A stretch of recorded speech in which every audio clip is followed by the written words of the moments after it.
What's going on, everybody? This is JVP, and you're listening to a new episode of the Post Game Report. I was going to talk about some video game stuff.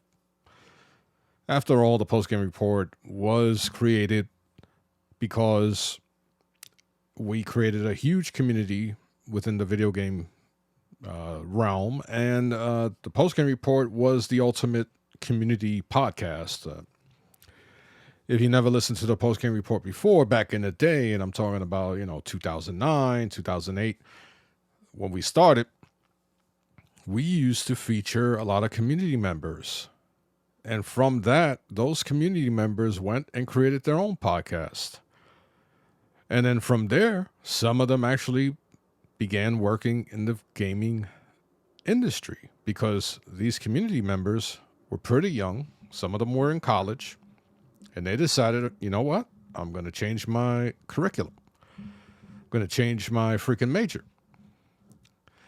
And so whenever I do the post-game report, I try to keep it consistent because the reason for this podcast was first and foremost about video games and the video game community.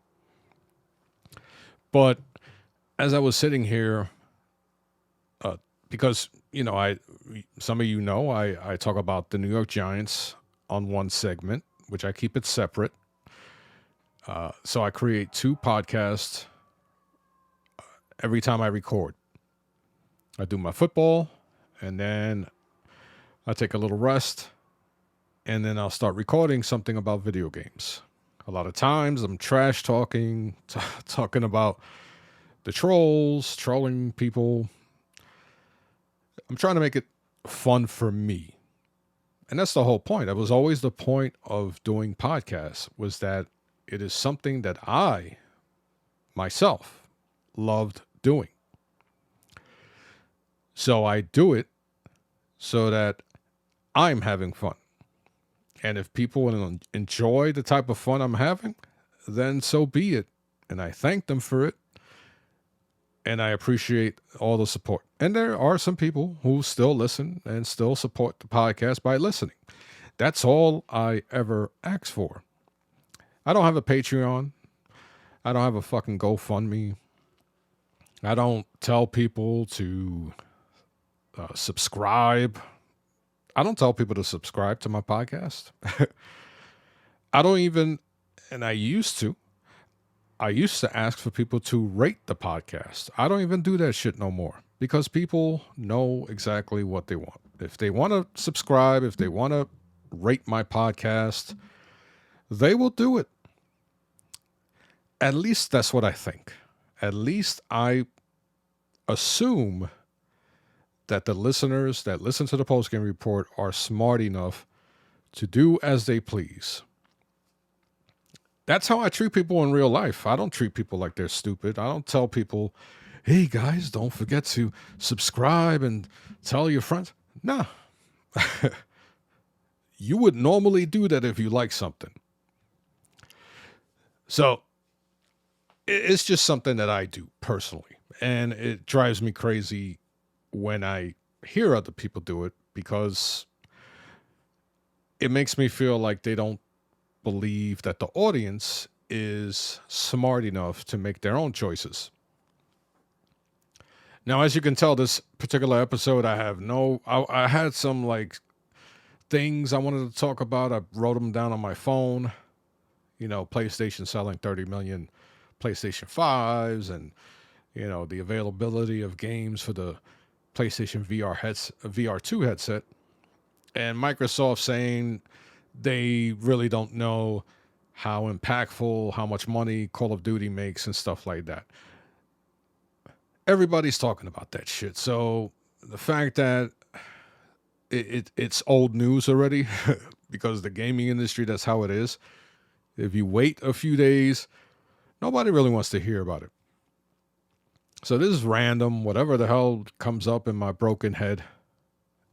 This is what I'm going to talk about, And the reason why I say broken head is because if you don't know, I do suffer from traumatic brain injury. They call it TBI. It is a real thing. If you watched, and right now I can't remember the show on Amazon. Um, there's a show with the guy from Guardians of the Galaxy, Star Lord. I can't remember his name right now. But the point of that show is that they kill his family. He's military, and he goes on this rampage to kill the people that are responsible for it. In there's a subplot about military personnel, soldiers, dealing with traumatic brain injury. So it was somewhat relieving to see that a popular show, well, it was a really good show. It wasn't popular, but it was a really good show on Amazon. And for them to bring awareness kind of felt good, because when I mentioned TBI, people don't know what the fuck that means. And then I got to let them know, like, yeah, it stands for traumatic brain injury. And a concussion falls under TBI. And there's different degrees of concussions. Whenever you get injured, they consider it a concussion. Now, when people hear the word concussion, they think of, all right, you got knocked, you got up, shook it off, and went about your day. But there are different degrees of concussions. It has different effects. And so they call a bump in the head a concussion, or they call a car accident a concussion, right? So there's different degrees. And unfortunately for me, I had a severe concussion, head trauma. And when you look up TBI, if you ever decide to, one of the symptoms, one of the causes is a traumatic injury or impact to the head. Not to be a scientist or whatever, but your brain bounces around when there is strong impact. So, yeah, my brain bounced everywhere. My neck compressed because of the angle. And I think that's what really screwed me up, was the angle that I got hit. The object, which weighed 15 pounds, landed from about 3 feet above my head. I am really lucky, and I believe this. The battery, which weighed 15 pounds, once again, was in a box. I believe if it wasn't in the box, that I would have been worse than I am. Because if you never heard the story, when I was hit, I landed on my knee, and my right eye was in excruciating pain. I mean, it felt like somebody took a knife and stabbed me through the head. It was the most unique pain I've ever felt. It really was. I've never felt pain like that. And I have a high threshold for pain. And I believe that's why initially people didn't believe me. Because when it happened, immediately there was a huge bump forming, and my partner, who work on elevators, we were actually doing maintenance on an elevator. It was lunchtime, and I finished my portion of the maintenance, and I went upstairs to the roof to see what my partner was doing. And I said, dude, I'll start throwing away these batteries for you. And because I was a good worker, a good partner, my ass got injured severely. When you get an injury in the brain, obviously it doesn't grow back like a bone. It doesn't heal like a tendon. The brain needs to reroute itself. Now, what is really affecting me is that there is atrophy in the area where I was hit They call it focal atrophy. So, and I talked about this a few times, so, forgive me if you've heard this story. But normally our brains shrink as we get older, but at a slow rate. So at my age, the front of my brain, there should be no freaking atrophy that doesn't coincide with my age. So, and it was weird because when I went to the first neurologist, he was very hesitant about giving me an MRI, didn't want to do tests. He was a scumbag. And then when he finally did it, he gave me an MRI. He said, "Oh, there's a gap between your skull and your brain. I don't know why the diagnosis is talking about that." And I looked at him. I was like, "What do you mean, bro? Like, can you please elaborate on that? Like, whether you give a fuck or not, can you at least tell me what the hell that means?" And he was very, and back then I was really violent. Like my moods would change to the point where I wanted to hit people. I used to walk up to people with the intent of just punching the shit out of them for no reason. And so obviously I had to be put on medication for anxiety. So, and this is I'm lost as to what I was saying, but yeah, like sound will trigger fight or flight, and I get into fight. It happened. Where were we? It was a few days ago. Oh, actually, yeah. Now that I remember, I was at a doctor's appointment. I had to see a neurologist for the insurance. They want to make sure I'm still, they want to, the insurance company for my old job, they're still paying workers' comp, and then I'm getting disability. So obviously the insurance company wants me off their policy, obviously. They got to keep paying for my therapy, stuff like that. So they send me to doctors so they can reevaluate me. I was there an hour waiting. And my freaking luck, the front door to this office, every time somebody walked in and out, would slam like unusually loud. And so I got to walk around with noise cancellation headphones. And I didn't walk in wearing them. So the first time it happened, I jumped because it startles me. So it's like getting a jump scare every time it happens. And when that happens, my adrenaline shoots up to the roof. And now I'm getting angry. Yeah, I might, some of you might be thinking I'm like Bruce Banner or something. So literally, when the first time it happened, I walked out of the waiting room and I'm looking around, looking at everybody else who was in the office. And I literally said, "What the fuck was that noise?"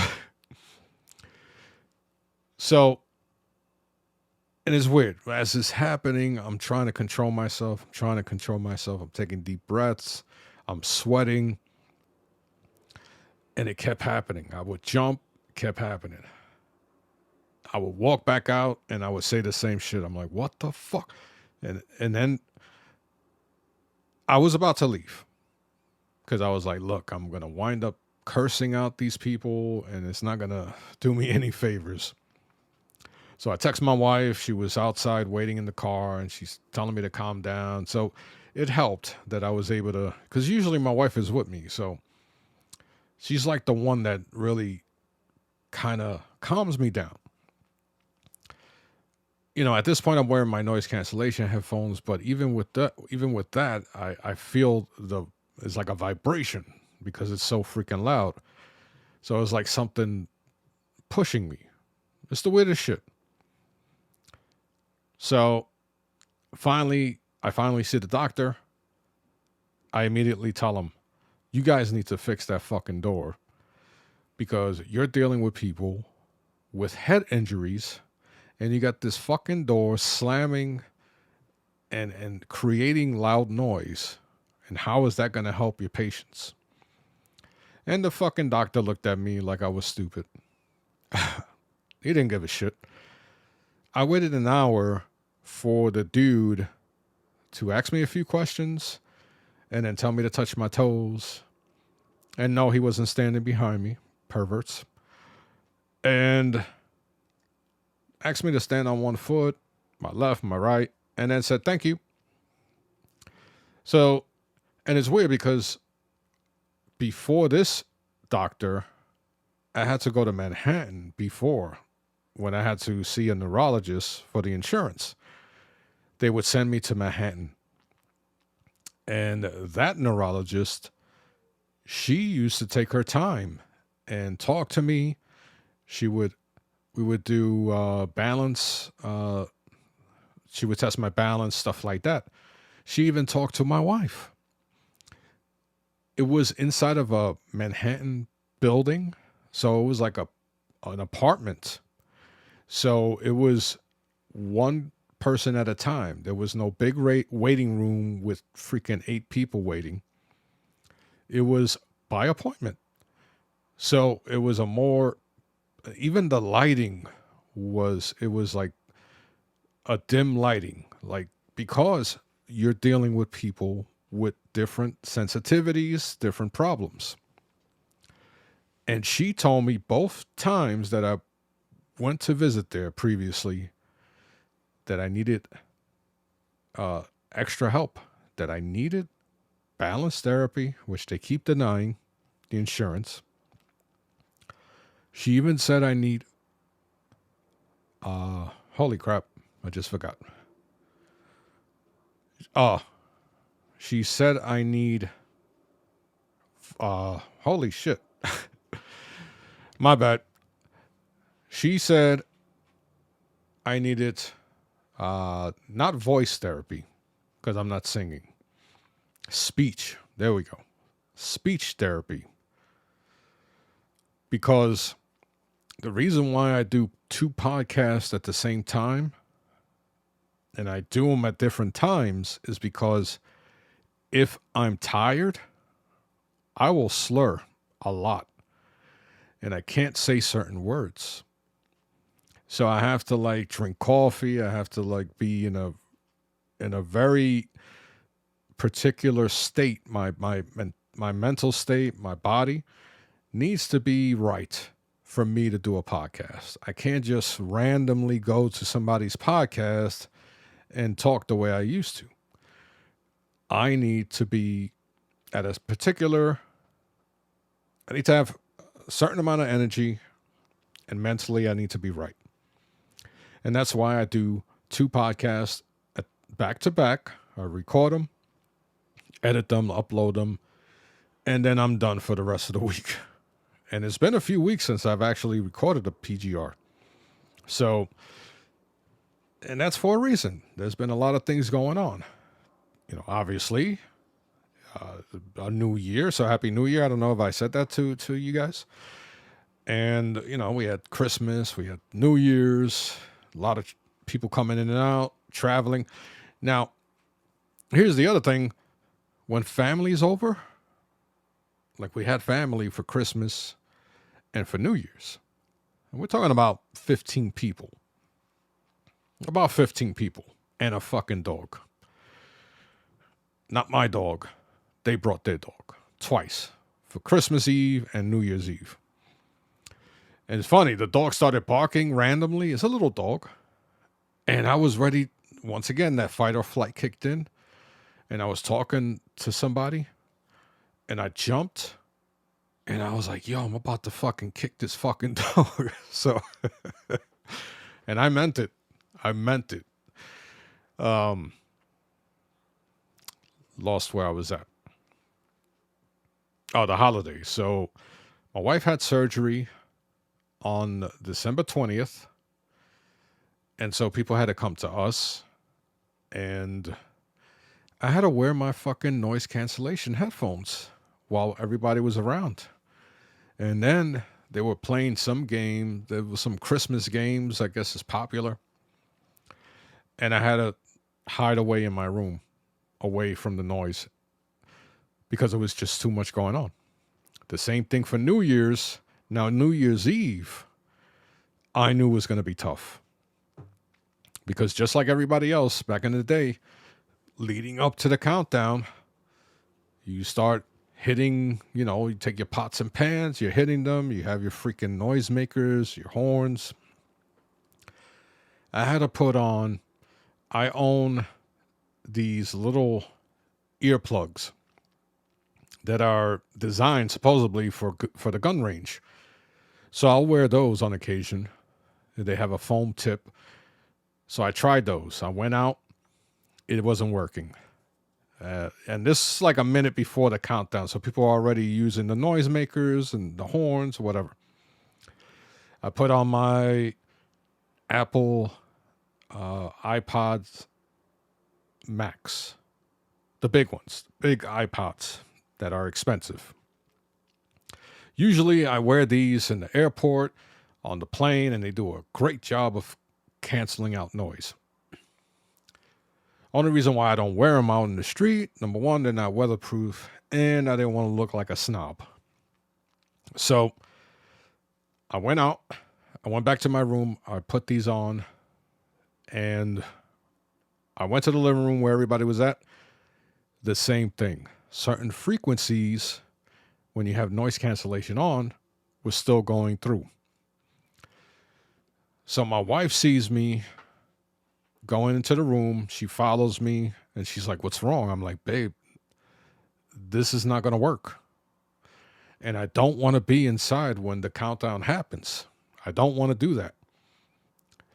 I want to be with you guys, So I was like, okay, let me try the earplugs and let me try the freaking iPod Max. I put both on. It put so much pressure on my ears, but it worked. It worked, but the pressure in my ears, I was able to tolerate it for as long as I could, which was the countdown, everybody hugging each other, giving each other, fives, whatever, as the new year came upon us. And once that was done, I ran in the room, took off the earplugs, put the Max back on, and I was able to join the party. Now, a lot of things happened in 2020. We lost a lot of loved ones. And so I didn't want to be in a room by myself as my family is celebrating the end of a very rough year. Growing up in the Bronx, I'm Puerto Rican. The big thing to do in New Year's, not as a trend or not, a lot of us cry in New Year's because you're letting go of a year that just passed and you're remembering the people that are no longer with you. So it was always tough to celebrate New Year's after my father died. My father he drank a lot. And he had an issue. He almost died because of liver failure.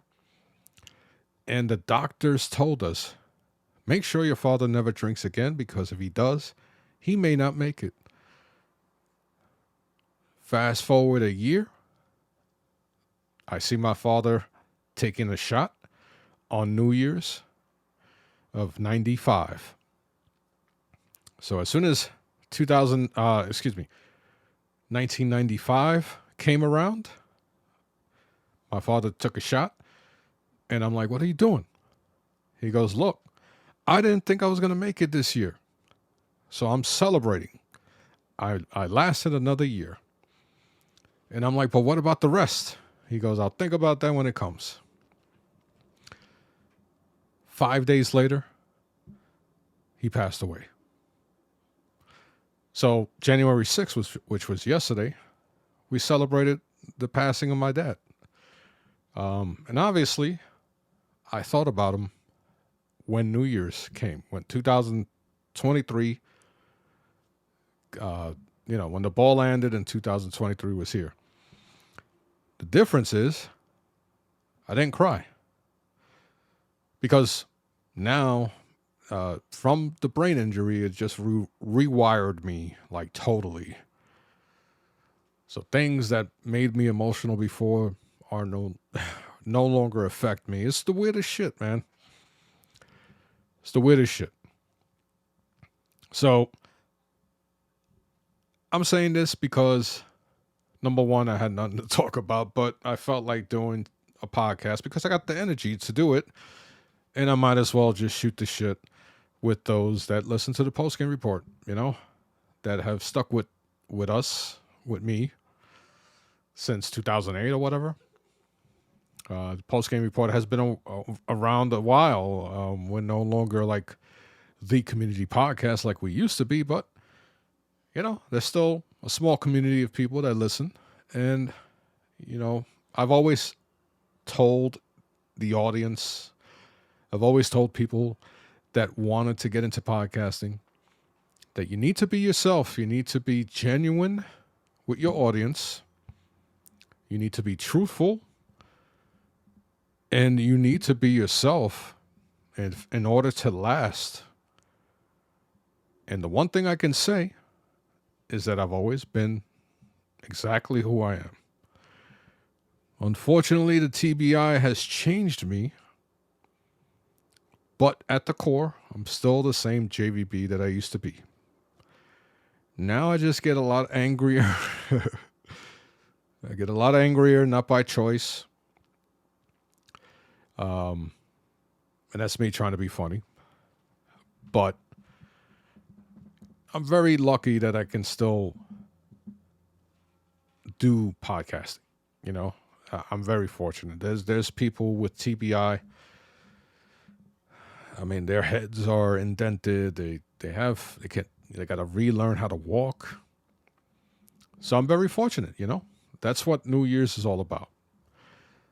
You leave the old year behind you. You reminisce on what you did. You reminisce on the good things and the bad things.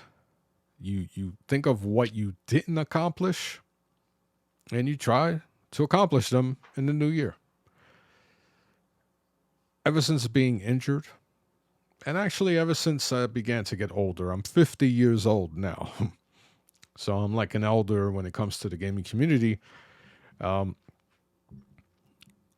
As I got older, in my 40s, and I started to realize my life as a father, as a husband, a brother, a son. And the one thing I've always said on PGR is that I appreciate the time that people have taken to listen to the post-game report, to listen to me. Because time is the biggest commodity that we have. It is worth more than money. It is the one thing that we have. But eventually, that time runs out. So you make the most of it while you still have it. And this is something I try to tell my son all the time. He is in his third year in college. He's a sophomore, which came really quick, by the way. And he had a hard time with his studies because, certain things happened and he let work pile up and he was struggling to catch up and he was overwhelmed. He had to get extensions. He had to, get grades deducted because he was past the deadline and stuff like that. He struggled. Oddly enough, he's still getting great grades. But the other day, last week, as a matter of fact, last weekend, because we had to drop him off last weekend. So he's back in school. He's doing winter studies. So while all of his friends are in New York having vacation from their college, my son is studying, taking classes. So that kind of ticked him off because he said he needs a break. And, he just, we had a family loss, which hit him hard. And then he had all the studies, all the, finals and papers, 20-page essays and stuff like that. And then Sunday, we had dinner with him last Sunday, and we dropped him off at his dormitory. And before he left, I decided, you know what? It's time to talk to my son. Because I believe that, and a lot of people, believe it or not, it's the weirdest thing, and I know I'm jumping topic to topic. My son went to a very prestigious high school in New York City. It is prestigious because a lot of celebrities, politicians send their kids there. Actually, athletes like David Cohn, who played for the Mets, the Yankees. John McEnroe, his kid went there. Dick Murdoch, his kid went there. A lot of Al Gore, his granddaughter, was in the same course as my son. So there was a lot of like famous people that would show up, and not just famous people, there were people of wealth. And my son is from Queens. We didn't have that. My son got in through a scholarship. And so did a few other people, right? It's called Prep for Prep. And so my son would hang out with those people because they came up the same way. And so there was this difference in how people treated the people with money and how people treated my son and his friends. And he noticed this and he hated it. So I guess some people call it like class segregation or something like that. So now he's in on the top. I'm trying to remember the damn name. But the college my son goes to is like rated number 1 in man, I can't freaking remember the name. So he's in a very challenging college. He went from a challenging high school to a challenging college. And I told him, dude, now you see how much work it takes to be at the top. Because he went to the top high school in America, and now he's in one of the top colleges. They call it a mini Ivy League. It's just under Ivy League, like this college. So it is obviously because of its reputation. Now, George Steinbrenner, former owner of the Yankees, he's an alumni from there.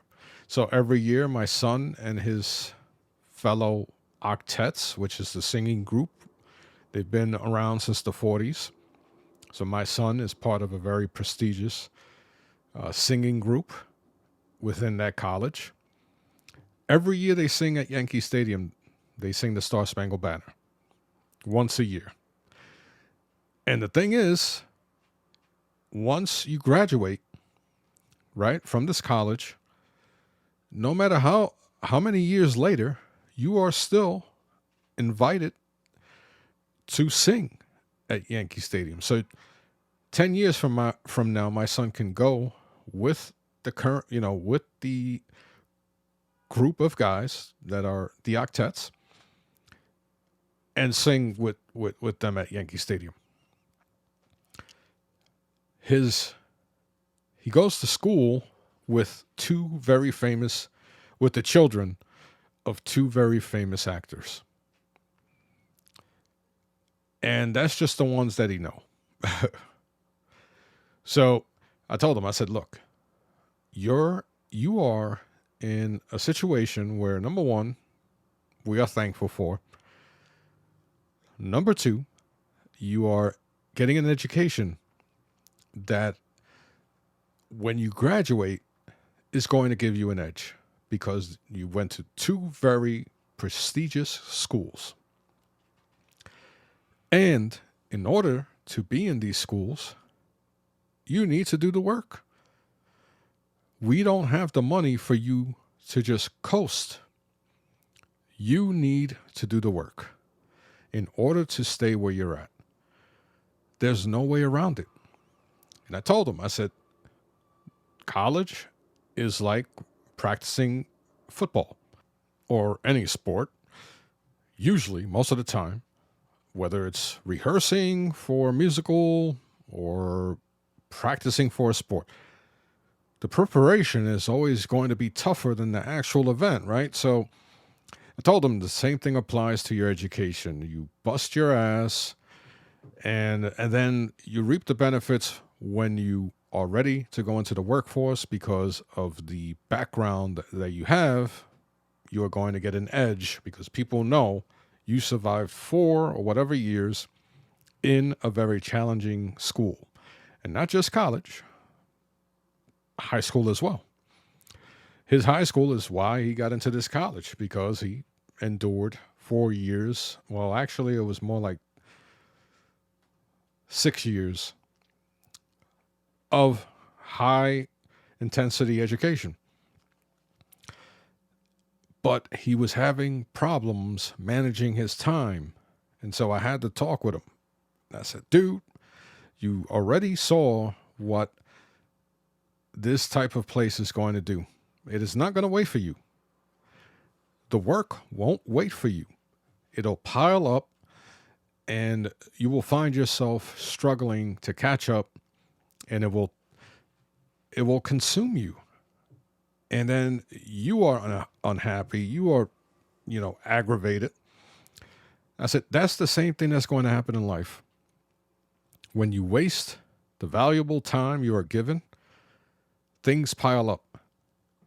You have to take the opportunity to think of, okay, what can I do right now so that later on things aren't piling up? You have to use your time wisely. And so we had that talk. We talked about about 2 hours, reminding him of all the freaking success he's had leading up to today. He's 21 years old. And I was like, dude, take a look at everything you've done since in the last 10 years. Look at everything you've done. Look at everything you've accomplished because of his school. In high school, he was traveling to Italy, to different countries. He was in swimming. He was in water polo. He was the captain of his a cappella group, his chorus group, excuse me. He was the president. He was the co-captain in the swimming team, which was undefeated, won freaking 3 championships in a row, 3 Ivy League championships in a row. By the way, his high school was Ivy League. So, like, dude, you don't belong there. And you succeeded. Always remember that. You don't belong. You don't belong in this college. You didn't belong in your high school. You weren't part of that demographic of people. But yet you succeeded. The odds were against you, and you succeeded. Use that as motivation for now and the rest of your life. Because after college, you will be in a job where you don't belong. And people are going to look at you and say, what is he doing here? This half Puerto Rican, half Filipino guy. What is he doing here? and they're going to see your education, and they're going to go, "Oh shit, okay." It's funny because you know, I've we go to doctor's appointments.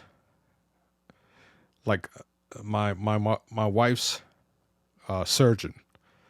All right, when she had breast cancer, every 6 months we go to the surgeon, the doctor in charge of, you know, monitoring her progress. The first time we saw her, she's having a conversation with us, and she we mentioned our son. She goes, "Oh, where's he going to college?" And we told her, and she was like, "Oh, wow, your son must be bright." And then it happens that my wife's doctor goes to that town because they have a lot of art museums. They have a lot of galleries and shit like that. So it's a college that it's number one liberal arts college in America. That's what I was trying to say. So it's a college that isn't known like, let's say, Harvard or whatever, but the right people know about it. And so I was like, dude, be proud of that and build on that and enjoy your college life. Because before you know it, it's over. And you're going to be like, shit, I should have done more in college. And part of his hesitation, his uncertainty, was that work was piling up. So I was like, dude, the most valuable asset you have right now is time, and you're wasting it. You are letting the work pile up, and you're missing out on other things. So use 2020 and make sure that 2023 doesn't resemble 2022. Because what makes that possible is the fact that you were the one who couldn't manage your time. So it is you that is going to be able to adjust and learn how to maximize your time, whether it's in school, whether it's leisurely, whatever. Always ask yourself every second of the day, what can I do right now that helps me later on? And take care of business. Take care of business now so that later you can party. We tell them, work hard, party harder. My wife tells them that all the freaking time. And, it's easy because, once again, he goes to school with, college is filled with different, demographic of people with a lot of different people from different financial backgrounds and stuff like that. And he finds himself, surrounded by people who are well off, and he doesn't like it. But I told him, I'm like, dude, imagine the opposite. Imagine if you were surrounded by people who can't find enough money to feed their family. I was like, imagine being in that. I said, I could, because I lived it. And I'm telling you that you are in a great position. And I'm trying to tell you as your father to take a deep breath and take it all in. Because one day, it's gone. So take it all in, enjoy it. Use every second that you have to make your life easier. And that is taking care of business. If you have an assignment that's coming up in a week, use every second you can that you can spare to start building the foundation for that assignment. So that this way, when the assignment begins officially, you already are ahead of the game. And, he's only 21, so he's learning that all of a sudden, here's a bunch of responsibility thrown at him at once. And because he couldn't take care of them as they came, he had to take care of them all at once, all at the same time. And that was him losing a lot of sleep. And because he was losing sleep, he was getting colds, he was getting sick. He was eating junk.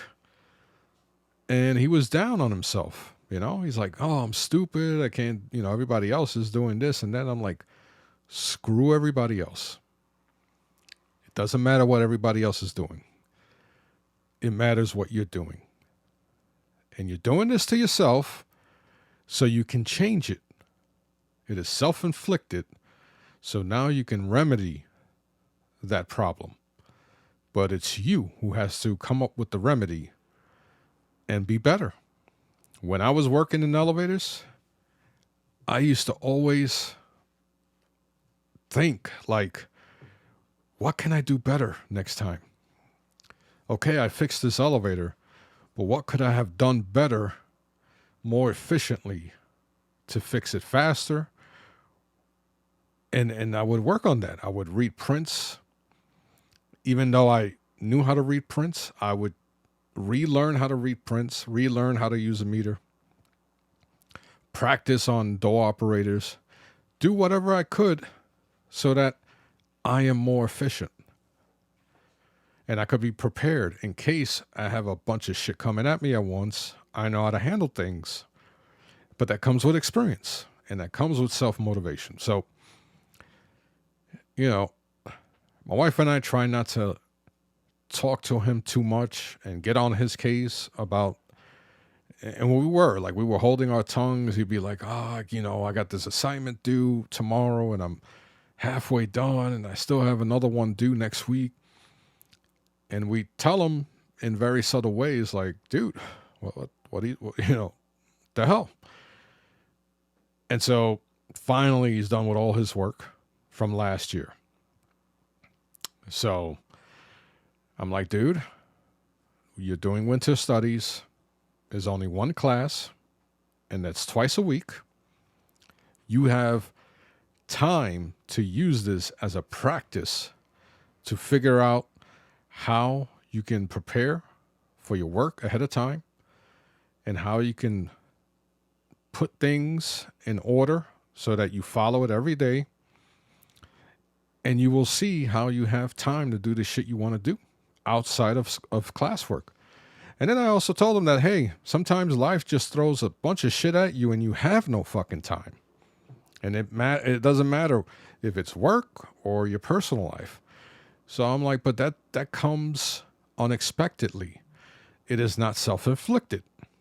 There's a difference. So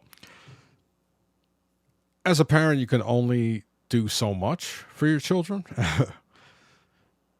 We gave him a good talk. He listened for a few hours. And we're like, yo, I'm glad you're here listening and you're here trying to make yourself do better. Now it's time to go and do it. Instead of listening and talking about it, now it's time to go do it. And he knows this. He's always had problems,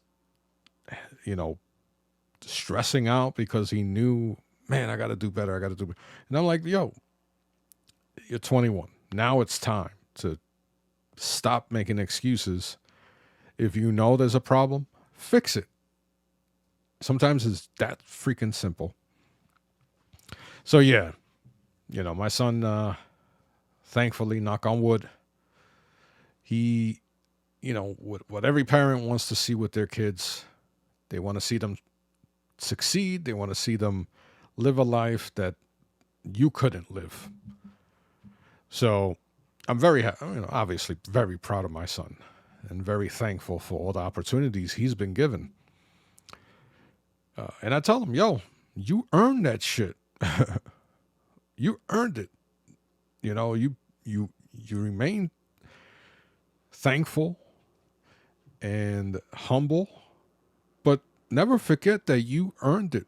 It's because of you that you are in this college, not because of us. We don't have the means financially, and we don't know anybody where they can hook us up and get you in. So it was all you. And sometimes that self-confidence goes a long way. It can overcome a lot. I guess that's the reason why I still do my podcasting, because I have confidence that I'm good at it. And it has been a great way for me to rehabilitate myself, keep my mind busy. I do need speech therapy, but this helps. Podcasting helps me with my speech. In the beginning, I used to slur no matter if I had rest or not. And it used to piss me the hell off. So I used to simulate podcasts. I wouldn't even post them. But I would sit down, press record, and yap away. And then I would slowly start getting accustomed to thinking a little bit ahead of time. It's a lot of work. But, hey, I got to practice what I preach, right? And if I'm sitting around and I'm not doing nothing, that's when I can, now it's a little different because I have obstacles, but I'll try to practice. Before my injury, I used to always work on my freaking speech. With my photography, I used to practice at home all the freaking time with flash photography, with macro photography. I was always practicing shit, just the way I did with elevators, practicing on the meter, practicing reading freaking capacitors, fuses, freaking reading diodes, just stuff that was keeping me busy, keeping me educated. It's not that easy anymore, but I still have the drive to try. What really sucks is, number one, I can't be, in order to be, for example, like I was talking about, with my family for the dropping of the ball in New Year's Eve, right? Now it's a big deal. I have to wear 2 forms of noise cancellation. And then there's the other thing where I want to learn. I want to learn programming. I want to learn coding. And when I try, because of my vision, because of I have one eye that's out of alignment, I can't concentrate. The combination of my eye and the lack of concentration, it makes it so challenging to sit down and read content, on a page or on a screen. And it frustrates me that I can't absorb it. So there's so many things that I want to do and I can't. But I keep trying. But it affects me in a different way than most people. So anyway, now I'm starting to go on too long. I'm starting to feel tired, and I'm starting to just fucking talk randomly, which I've been doing the entire episode anyway. But hey, if I can't share my stories with you, then why am I here, right?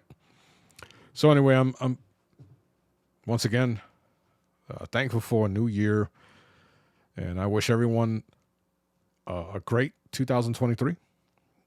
And you guys take care. Enjoy the rest of your weekend.